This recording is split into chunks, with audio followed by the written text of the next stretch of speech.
Good morning. Today is Tuesday, August 13th. This is Wake Up with KERA News. Hi there, I'm your host, Andrew Garcia.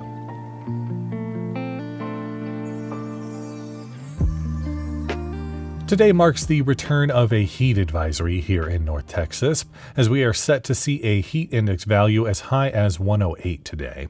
A new study out of SMU is looking at the connection between seismic activity and oil and gas extraction. We'll learn more about the study after today's news. Two women have filed federal complaints against Texas hospitals they say refuse to treat their ectopic pregnancies.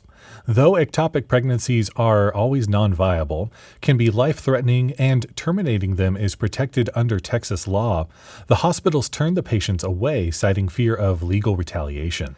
The women are filing a complaint saying the abortion ban is making receiving emergency care nearly impossible in Texas.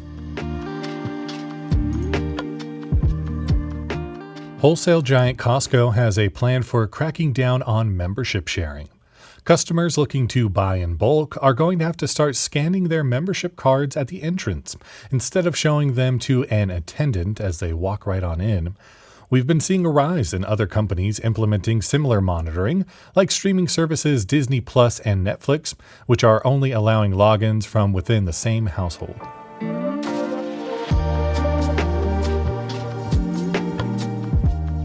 Researchers at SMU recently published a study looking at how wastewater injection from oil and gas extraction affects seismic activity here in Texas. It's an effort to better predict where these earthquakes may hit and how strong they might be.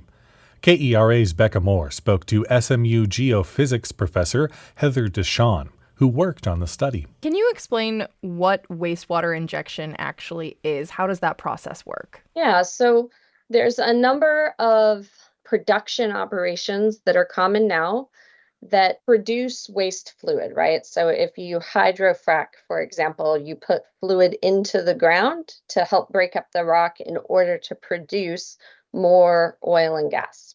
And when that happens, you pull back out the water that you put in and also any natural waters in those rock formations where the oil and gas was.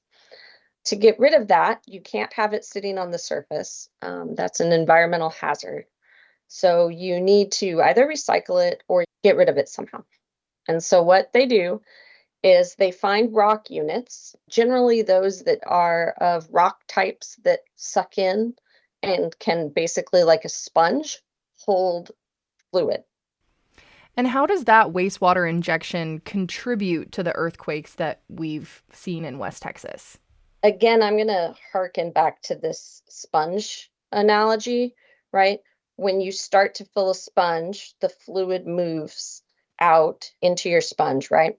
What you can't see is if the sponge is already wet and you're putting more fluid into it, you actually create a pressure front. Eventually, that pressure wave can interact with pre-existing faults, and you're changing the stresses on those faults. And so those faults slip and release energy in the form of earthquakes. What is important to understand in that scenario is that the faults were already there. The larger earthquakes in Texas that have been linked to wastewater disposal occur on faults that are hundreds of millions of years old. It's just that those faults appear to have some leftover energy. And the stress changes imparted by wastewater injection triggered some of those faults. And I've spoken to seismologists in the past, and it seems this connection between seismic activity in Texas and wastewater injection is pretty clear. So I'm curious why you think this research is still relevant, and are people still unconvinced despite the scientific evidence from your research team as well as others? Originally, this was controversial. It's much less controversial now. So scientists in the oil and gas industry itself, the regulatory organizations in Texas and Oklahoma and other states with oil and gas activity are very much accepting of the fact that this can happen. The research we just published is relevant in the broader scope, really understanding the physics behind how some faults are reactivated and not others.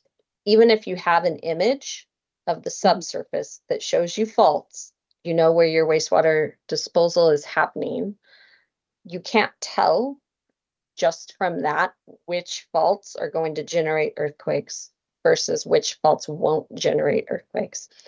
We're all still working on the physics of the fault reactivation because we still can't just create an image of the subsurface and tell you that this fault will fail and this fault won't fail, and when this fault fails, the magnitude is going to be X.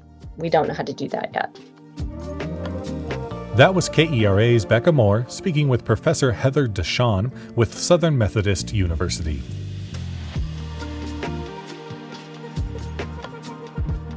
The Rangers continue their series against the Red Sox this evening.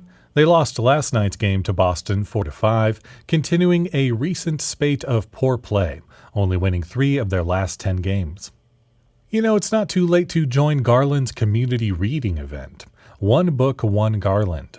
For more information on that and a lot of other things to do and also visit, head on over to kera.org/calendar.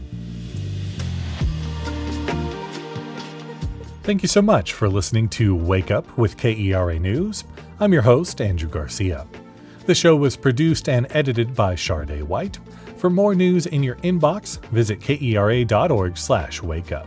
That's where you can subscribe to the Wake Up with KERA News newsletter and get those good morning vibes you need from our colleague, Catherine Hobbs. Connect with us on Facebook, Instagram, and Threads at KERATX. Have a great day, and we'll see you tomorrow.